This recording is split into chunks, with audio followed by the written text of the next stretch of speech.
Sean was last seen leaving this Fairport bar on North Main Street. Friends say somewhere around 2 a.m. Sunday, he walked down to this parking lot where his car was parked near the canal. He was seen wearing a gray polo tee and jeans. Amy, firefighters say the man was hiking in some trails just beyond those bright lights. You'll receive a copy of your conversation on a DVD, and another copy will go to the Library of Congress in. Hey Jenny, I'm finishing up my last set here of leg dips. These are hard. This is one way to wake up on a July 4th weekend. I'm telling you to work.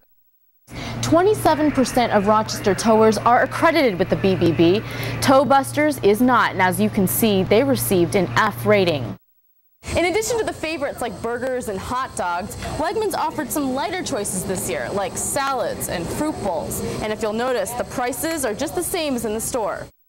Just remember, looks aren't everything. The massive amounts of rain caused some cracks in these sweet cherries. You'll see them right there. Farmers say it means nothing when it comes to taste.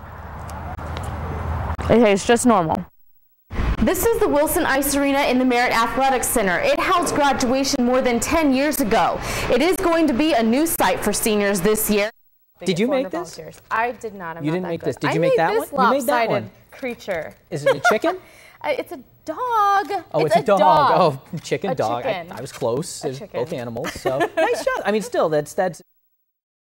Wendy, I'm at the Public Safety Building where several members of the Rochester Police Department have briefed us more on what exactly happened on scene at the shooting last night and how the immediate actions of 5 officers helped their colleague's life. More on that in a second. I want to give you a quick update on the officer's condition. Chief David Moore says that he is in serious condition and, like you said, fighting for his life. That's right, Mike. The community outpouring of support could be clearly seen at this prayer vigil. We're back at the scene of Saturday night's shooting. This is the same street where someone shot the RPD officer in his head. You just heard there Superintendent Akranovich essentially saying he plans to rethink his proposal. He'll be meeting with Alexander and other music teachers on the issue. Teachers say the theory is not all schools should be the same. A variety of programs is healthy, but still no timeline on when a definite decision will be made. Reporting in Greece, Banyan Lee, our news. Amy, the windows at this PNC are covered in clearance signs, but some customers we spoke to don't care about the lower prices at their grocery store because it means that their only local food store is closing. The community we're talking about is about 4,500 people in the town of Galen and the village of Clyde combined, mainly depend on this location for their groceries. Soon, they'll have to look a little further for food. They come by lawnmower here, horse and buggy, tractor, bicycle. When you enter Clyde, residents like Deborah Hanna will tell you this is a small enough community in which you wouldn't necessarily need a car. But as in most communities, you do need a grocery store. Who wants to get in their car on a cold day where the roads are really bad and go to the grocery store, you know? It's just so much easier to run across the street and get them. This town, nothing's too far away for everybody. You can walk around this town like in 2 miles. On May 2nd, when Clyde's only grocer leaves, residents will take their money to surrounding towns. The impact that it would make, economic impact and loss to our community, could possibly affect the tax base in the long run. Village Mayor Jerry Freemouse says the Syracuse-based company informed employees 2 weeks ago its Clyde location would be shutting down. Town and village leaders are working to bring in a similar business. We've organized a group of people together and we're putting feelers out there just to try to get people to come in and know that we have an interest of having a store here to hopefully bring potential people in. The PNC did not return our phone calls for comment as to why they decided to close this location. Town and village leaders are working on an incentive package for future investors. They say the only bump in the road, so to speak, are 2 Super Walmarts that are coming into the area, one south and one to the west of Clyde. One of those Super Walmarts will be going in across the street at the PNC in Seneca Falls. And area leaders are guessing those Super Walmarts have something to do with these grocery store closings. Amy? Amy, it's a very different scene here one night later. Demolition crews took down the house and not much is left here on Holly Street. Investigators do not have many answers for us right now as to why they say Holloway set the fire and how he did it. The alleged arson left 4 people homeless. We just got out of town. We didn't even have any clothes on. I had grabbed this on the way out the door and had my bathrobe on. I gave my wife my bathrobe. Jeffrey Hill is one of 4 residents who watched their house go up in flames late Monday night. I'm in school. I got school at 8 o'clock in the morning and all my books and everything. And, you know, after everybody was out, that's the next thing that went through my head. Well, everything is gone. Everyone in the house survived. Residents will have a chance to face 20-year-old Jermaine Holloway. Fire investigators charged Holloway with second-degree arson. The investigators worked through the night trying to gather all the information with the witnesses that were there.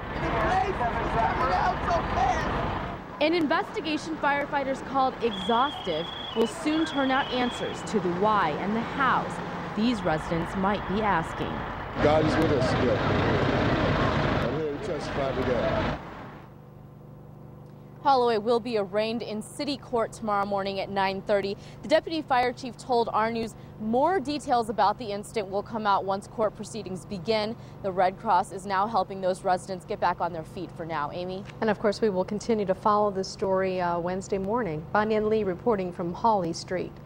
I'm on Bainbury Way where the shooting happened around 3:30 this morning. The victim's body, a male white, was found just beyond that speed limit sign on the sidewalk. Greece police say the shooter is a resident on this street. The man told police he saw a group of guys outside and thought they were breaking into either his or his neighbor's property. The shooter told authorities he went outside with a handgun. A confrontation ensued, and that's when the man says one of the 3 guys outside charged at him. The Bainbury Way resident shot the male twice. 2 other people fled from the scene on foot. Monroe County assisted us with a canine check of the area for the other subjects that had left, and that proved to be negative. At this point, the investigation is ongoing. Police are questioning the shooter. They have not yet identified the deceased victim. They were searching for the 2 other men who fled the scene. They did call off that search because of the weather. However, police say they are still people of interest and they are asking anyone with any information to please call 911. Reporting in Greece, Banyan Lee, our News. Amy, the community is still learning to process this information, and part of processing that information is understanding why authorities found what they did in the hours after the Canandaigua senior committed suicide in the middle of 5th period. Mr. Kane also had 30 rounds of ammunition on his person and in his locker. A short time later, it was discovered that there was 2 IEDs, improvised explosive devices, located in Mr. Kane's locker. Canandaigua police responded to the high school after 2 students discovered Kane's body in a bathroom around 11 o'clock this morning. Authorities immediately evacuated the building, and that's when they found the weapons. This young man made a decision that did not entail causing harm to others. I think that's critical, no matter what may have been other types of options or things that he was thinking about. I had no clue anything was going through his mind like that. I talked to him Monday in class and he seemed absolutely fine. From the school parking lot hours after the incident. I just came down, remembered him. To a local church, students are doing what they can to understand the tragic end to what started as what students expected to be a normal day at school. And we talked for like 5 minutes, and then I went to my other school. It shocked me, because he doesn't seem like the type of kid that would have that sort of stuff. Police say they have not found a suicide note or any indication from Kane to explain the weapons or his suicide. Now, this is an ongoing investigation, and authorities are talking to his closest friends and classmates to try and find more answers. Now, for students that are coming back to school tomorrow, they will have a later start, 2 hours later than usual. Faculty and staff will be here at normal time, and they will have a meeting, a briefing to figure out how they're going to prepare for the classroom tomorrow. Amy?